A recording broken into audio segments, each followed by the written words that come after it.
காலையிலேயே ஒரு simple and ஹெல்த்தியான பிரேக்ஃபாஸ்ட் தான். என்னென்னு பார்த்தீங்கன்னா, கருப்பு கவுனி தோசை தான் செய்ய போகிறேன். 2 நாளைக்கு முன்னாடி அரைச்சி வச்சேன். அது நேற்று சமைக்க டைமே இல்லை. அதனால் இன்றைக்கி காலையில் தேங்காய் சட்னி வச்சுட்டு கருப்பு கவுனி தோசை தான் செஞ்சுருந்தேன்.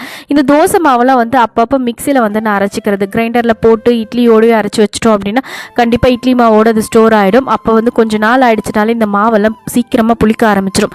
அதனால் தேவைப்படும்பொழுது ஜஸ்ட்டு தோசைக்காக ஒரே ஒரு கிளாஸ் போட்டு மிக்சியில் அரைச்சி எடுத்துக்கிறது.